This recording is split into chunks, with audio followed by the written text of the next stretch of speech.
উসমান রাদিয়াল্লাহু তাআলা আনহু এই যে ওয়াকাফ আলা কবরিন, যখন তিনি কবরের পাশে দাঁড়াতেন, দাঁড়ালেই তিনি কাঁদতে লাগতেন। হাত্তা ইয়াবুল্লাহ লিহিয়াতাহু, কাঁদতে কাঁদতে তিনি তার দাড়ি ভিজিয়ে দিতেন। সারাদিন তো হাসতে খেলতে দিন কাটছে, কখনো তো কান্নার জন্য একটা সময় বের করতে পারি না। যখনই উসমান রাদিয়াল্লাহু তাআলা আনহু কবরের পাশে দাঁড়াতেন তখনই কাঁদতে লাগতেন। এমনভাবে কাঁদতেন যে চোখের পানি ঝরতে ঝরতে দাড়ি ভিজে যেত। ফাকির আলাহু, তাকে বলা হতো তাজকুরুল জান্নাতুন নারা ফালা তাবকি ওয়া তাবকি মিন হাজা, আপনি জাহান্নামের কথা বলেন, জান্নাতের কথা বলেন, তখন তো কাঁদেন না, কিন্তু যখনই আপনি কবরের পাশে দাঁড়ান তখন আপনি কাঁদেন কেন, এর কি রহস্য? তখন তিনি উত্তরে বলছেন, শোনো, আল্লাহর নবী বলেছেন ইন্নাল কাবরা আউয়ালু মানজিল মিন মানাজিলিল আখিরা, নিশ্চয় কবর হচ্ছে মরার পরে প্রথম বিপদ।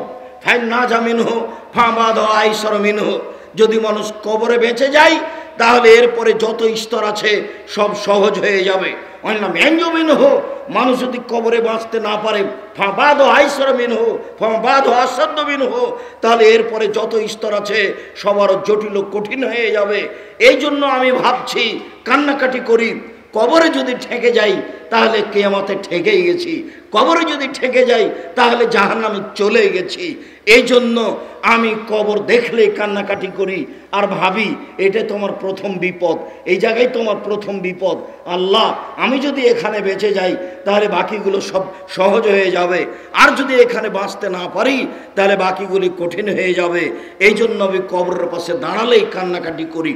রাসূল সাল্লাল্লাহু আলাইহি সাল্লাম বলেন, জুরু কাবরাকুম ফাইন্নাহু তুযাক্কিরু মাউতাকুম, তোমরা কবর জিয়ারত করতে যাও, কবরের পাশে গিয়ে দোয়া প্রার্থনা করো, তাহলে তোমাদের মরণগুলো স্মরণ হবে। কবর যত কঠিন, কিয়ামত তার চেয়ে অনেক অনেক অনেক বেশি কঠিন। কিয়ামত যত কঠিন, জাহান্নাম তার চেয়ে অনেক অনেক অনেক বেশি কঠিন। এই ছেলেরাই, যারা জামিয়ার ছেলে, আমাদের এই লোকজন যারা দাঁড়িয়ে আছে তারা এখানে কেউ দাঁড়িয়ে থাকতে পাবে না। বাম দিকে আমি জায়গা দেখতে পাচ্ছি, দয়া করে সাইড ছেড়ে সামনে দিয়ে বামে আসতে হবে। এইটুকু আপনার হিতাহিত জ্ঞান হয় না কেন? আপনার সাথে আমার অন্তদ্বন্দ্ব কিছু নেই, আপনাকে আমি অনেক ভালোবাসি, আপনাকে আমি সম্মান করতে চাই। পরিস্থিতি পরিবেশকে মূল্যায়ন করুন। ঘন্টার ঘন্টা ঘুমিয়ে গল্প করে পরহেজগারিতা দেখাবেন না। সম্মানিত দিনী ভাই বোন, রাসূল সাল্লাল্লাহু আলাইহি সাল্লাম বলেন, মারাইতু মানজারান কাত্তাল কাবরা আফজা মিনহু, আমার জীবনে দেখিনি কোনো দৃশ্য যেটা কবরের চেয়ে আশ্চর্য হতে পারে। পৃথিবীর সবচেয়ে আশ্চর্য দৃশ্য হচ্ছে কবর। মানুষ বলে সবচেয়ে আশ্চর্য দৃশ্য হচ্ছে আগ্রার তাজমহল, মানুষ বলে সবচেয়ে আশ্চর্য দৃশ্য হচ্ছে কলিকাতার হাওড়ার ব্রিজ, মানুষ বলে যে সবচেয়ে আশ্চর্য দৃশ্য হচ্ছে ইরাকের ব্যাবিলনের ঘণ্টা। অনেক কিছু মানুষের কাছে আশ্চর্য, কিন্তু রাসূল সাল্লাল্লাহু আলাইহি ওয়াসাল্লাম বলেন পৃথিবীতে এমন কোনো জায়গা নেই যেটা কবরের চেয়ে আশ্চর্য হতে পারে।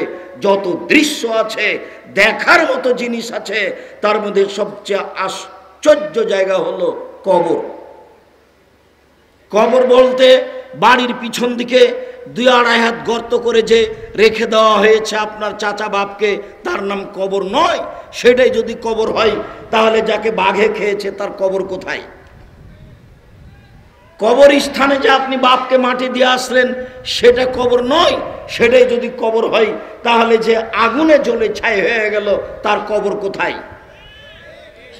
বাড়ির পিছন দিকে যে গর্ত, 3 হাত গর্ত খুঁড়ে আত্মীয় স্বজনকে মাটিতে পুঁতে দিয়ে চলে আসলেন সেটা কবর নয়। সেটাই যদি কবর হয় তাহলে যে পানিতে ডুবে মারা গেল তার কবর কোথায়? সম্মানিত দিনী ভাই বোন, কবর বলতে মরার পর থেকে নিয়ে বিচারের দিন পর্যন্ত এই দীর্ঘ একটা সময়ের নাম কবর। সেটা তাকে বাঘও খেতে পারে, সেটা পানিতেও ডুবে যেতে পারে, সে আগুনে জ্বলে ছাই হয়ে যেতে পারে।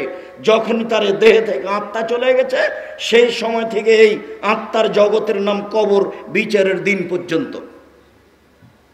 আর এইটার সময়সীমা হলো ভালো মানুষের জন্য বাসর ঘরের রাতের সমান। আর যদি খারাপ মানুষ হয় তাহলে ধরেন 3000 কোটি বছর আগে যে মারা গেছে, 10,000 বছর আগে যে মারা গেছে, তার কবরে শাস্তি হতেই আছে, হতেই থাকবে কিয়ামত পর্যন্ত। আর যারা ভালো মানুষ তারা কবরে শুয়ে গেছে, যখনই কিয়ামত হবে তখন তাড়াহুড়া করে বলবে, কি ব্যাপার কি ব্যাপার, এত তাড়াতাড়ি ফজর হয়ে গেল। বাসর রাতের সমান তার হলো কবরের সময়সীমা। বিবাহ করে বউ নিয়ে এসেছে, রাত্রি 10টায় এসেছে, বাড়িতে আত্মীয় স্বজনের সাথে কথা বলতে বলতে 12টা 1টা হয়ে গেছে। এরপরে স্বামী স্ত্রী ঘরে গেছে, মাথায় হাত দিয়ে দোয়া পড়েছে, তারপরে 2 রাকাত সালাত আদায় করেছে, তারপরে কিছু কথা বলেছে, তারপরে দাম্পত্য জীবনে গেছে, তারপরে ঘুমিয়ে গেছে। অনুমান করলাম রাত 2টায় ঘুমিয়েছে। এবার 4:30 5টায় আজান হয়ে গেল, তাহলে 3 ঘন্টা রাতে ঘুমিয়েছে। তাহলে বাসর ঘরের রাতের সময়সীমা হলো 3 ঘন্টা, ভালো মানুষের কবরের সময়সীমা হলো 3 ঘন্টা। মানুষ যদি ভালো হয় তাহলে তার কবরের সময়সীমা হলো বাসর রাতের সমান। রাসূল সাল্লাল্লাহু আলাইহি ওয়াসাল্লাম বললেন, নাম কানামাতিল আরুসে লাইকে জহিল্লাহ আলাইহি আলাইহি। শোনো, তুমি তো উত্তর সুন্দর দিয়েছ, এখন তুমি ঘুমিয়ে যাও। বাসর রাতে ঘুমানোর মতো, যাকে তার নিজের মানুষ ছাড়া কেউ উঠায় না, ওইভাবে ঘুমিয়ে যাও। তার মানে ভালোরা মানুষের কবরের সময়সীমা হলো বাসর রাতের সমান। উপস্থিত বৈঠকের দিনী মুসলিম ভাই বোনকে নিজ কর্ম ত্যাগ করে কথাগুলি গুরুত্ব সহকারে শোনার জন্য অনুরোধ জানাচ্ছি। কবর যত কঠিন, কিয়ামত তার চেয়ে অনেক বেশি কঠিন। কিয়ামত যত কঠিন, জাহান্নাম তার চেয়ে অনেক অনেক অনেক বেশি কঠিন। কিয়ামত শুনেছি গরিব মানুষ ধনী মানুষের চেয়ে 500 বছর আগে জান্নাতে যাবে, কথাও ঠিক, হাদিস সহিহ। রাসূল সাল্লাল্লাহু আলাইহি ওয়াসাল্লাম বলেছেন, একটা মানুষ যদি জোর করে জমি দখল করে, এখন তো পূর্বাচলে আপনাদের আশেপাশে এক জমি 10 বার বিক্রি করছে, বনে বিক্রি করেছে, আবার ভাই বিক্রি করছে, মনে করছে মগের মূল্য। যে জমিন ফাঁকি দিয়ে বিক্রি করছে, এই জমিন তাকে বিচারের মাঠে খনন করতে লাগানো হবে। খনন করতে করতে খুঁড়তে খুঁড়তে যেদিন 7 জমিনের নিচে যাবে, সেদিন জমিনটা তার কাঁধের উপরে তুলে দেওয়া হবে। তারপরে বলা হবে, তুমি এখন হাঁটো। কতদিন বিচার হবে সেটা আল্লাহ ভালো জানে। যদি একদিন এই জমিন নিয়ে হাঁটতে হয় তাহলে সময়সীমা হলো 50,000 বছর। যদি 3 দিন এই জমিন ঘাড়ে করে হাঁটতে হয় তাহলে সময়সীমা হলো 1.5 লক্ষ বছর। আর এখানে 7টা জমিন আছে, একে খনন করতে কতদিন লাগবে আল্লাহ ভালো জানে। কি দিয়ে বুঝায় আপনাকে আমি কিয়ামতের মাঠের সময়সীমা কত? রাসূল সাল্লাল্লাহু আলাইহি ওয়াসাল্লাম বলেছেন, ভালো মানুষের জন্য কিয়ামতের মাঠের সময়সীমা হলো 1 ওয়াক্ত ফরজ সালাত আদায়ের সমান। আপনি একজন দ্বীনীবন মুসলিম মহিলা, আপনি যদি ভালো হন তাহলে কিয়ামতের সময় মাঠের সময়সীমা আপনার জন্য, ধরেন মাগরিবের সালাত আদায় করতে 5-7 মিনিট লাগে, ধরেন জোহরের সালাত আদায় করতে 7 থেকে 10 মিনিট লাগে, তাহলে একজন ভালো মানুষের কিয়ামতের মাঠের সময়সীমা 7 থেকে 10 মিনিট। আর একজন ভালো মানুষের কবরের সময়সীমা হলো 2.5 থেকে 3 ঘন্টা, বাসর রাতের সমান। কবর যত কঠিন, কিয়ামত তার চেয়ে অনেক বেশি কঠিন। কিয়ামত যত কঠিন, জাহান্নাম তার চেয়ে অনেক অনেক অনেক বেশি কঠিন। কি দিয়ে বুঝায় আপনাকে আমি জাহান্নাম কত কঠিন? পৃথিবীতে যারা সবচেয়ে উপভোগকারী মানুষ, যারা দিনরাত সুখে শান্তিতে পৃথিবীতে থেকেছে, মানুষের প্রতি অন্যায় করেছে, সর্ব ধরনের নিয়ামত ভোগ করেছে, এই লোকটাকে জাহান্নামে ঢুকিয়ে দিয়ে বের করে জিজ্ঞাসা করা হবে, বলো তো তুমি পৃথিবীতে কেমন ছিলে? তখনও বলবে, আমি পৃথিবীতে কোনোদিনই সুখে থাকিনি। ঢোকানোর সাথে সাথে সব ভুলে যাবে। তাহলে কি দিয়ে বুঝাবো আপনাকে আমি জাহান্নাম কত কঠিন? এই যে 60 বছর, 70 বছর, 100 বছর পৃথিবী ভোগ করলো, 20 তলা বিল্ডিংয়ে থাকলো, আহাল পরিবার নিয়ে থাকলো, এরকম একটা ভালো মানুষকে জাহান্নামে ঢোকানো সাথে সাথে বের করে জিজ্ঞাসা করা হবে, বলো তো তুমি পৃথিবীতে কেমন ছিলে? তখন উত্তরে বলবে, পৃথিবীতে আমি একদিনও ভালো অবস্থায় ছিলাম না, 1 ঘন্টাও ছিলাম না, 1 মুহূর্ত ছিলাম না। আপনাকে আমি কি দিয়ে বুঝাতে পারি জাহান্নাম কত কঠিন? কবর যত কঠিন, কিয়ামত তার চেয়ে অনেক অনেক অনেক বেশি কঠিন। কিয়ামত যত কঠিন, জাহান্নাম তার চেয়ে অনেক অনেক অনেক বেশি কঠিন। কি দিয়ে বুঝায় আপনাকে আমি জাহান্নাম কত কঠিন? মহান আল্লাহ বলেন। হাদিহি জাহান্নামুল্লাতী কুনতুম তুআদুন ইসলাউহা ইয়াওমা বিমা কুনতুম তাকফুরুন। এই তো সেই জাহান্নাম যাকে তুমি অস্বীকার করছিলে। যখন মানুষকে জাহান্নামে দেওয়া হবে তখন আল্লাহ বলবেন এই তো সেই জাহান্নাম, যে জাহান্নামকে তুমি অস্বীকার করছিলে। এখন তুমি সেই জাহান্নামে ঢুকো যে জাহান্নামকে তুমি অস্বীকার করছিলে। ইসলাউহা, এখন তুমি ঢুকে যাও সেই জাহান্নামে যে জাহান্নামকে তুমি অস্বীকার করছিলে, জাহান্নাম। মহান আল্লাহ বলেন ইন্না জাহান্নামা কানাত মিরসাদা, নিশ্চয় জাহান্নাম মানুষকে ধরার জন্য উঁত পেতে বসে আছে। শত্রু হিসাবে যে বসে আছে তার নাম জাহান্নাম। মানে জাহান্নাম মানুষের শত্রু, জাহান্নাম মানুষের বন্ধু নয়।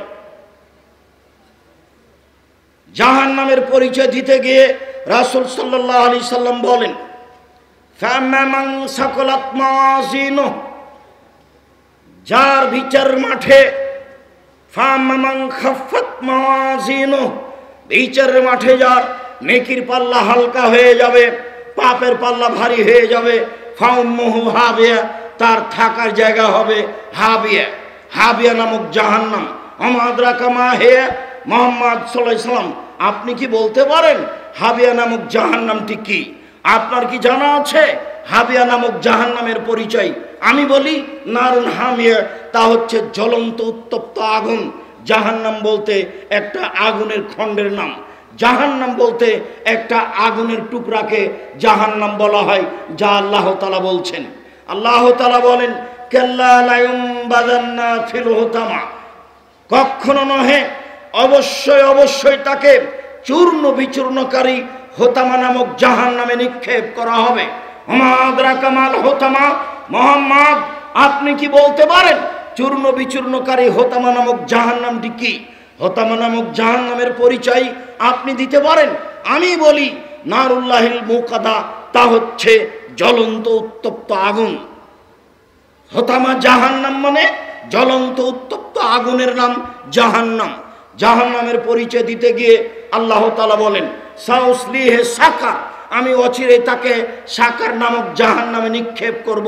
ওমা আদরাকা মা সাকার, মুহাম্মদ সাল্লাল্লাহু আলাইহি সাল্লাম আপনি কি বলতে পারেন সাকার নামক জাহান্নামের পরিচয় কি? সাকার জাহান্নাম কাকে বলে তা কি আপনার জানা আছে? আমি বলি লা তুবকি ওয়ালা তাজার, সাকার এমন একটি জাহান্নাম যে জাহান্নাম মানুষকে ছাড়বেও না, যে জাহান্নাম মানুষকে মারবেও না, এর নাম জাহান্নাম। যেখানে মানুষ মরেও না, যেখানে মানুষ বাঁচেও না, তার নাম জাহান্নাম। আল্লাহ তাআলা বলেন লা ইয়ামুতু ফিহা ওয়া লা ইয়াহইয়া, মানুষ জাহান্নামে মরবেও না, মানুষ জাহান্নামে বাঁচবেও না। আল্লাহ তাআলা বলেন ওয়া ইয়াতিহিল মাউতু মিন কুল্লি মাকানিন ওয়া মা হুয়া বিমাইয়্যিত, মানুষকে জাহান্নামে চতুর্দিক থেকে মরণ ঘিরে ধরবে কিন্তু সে মরবে না, তার নাম জাহান্নাম। কি দিয়ে বুঝায় আপনাকে আমি জাহান্নাম কাকে বলে?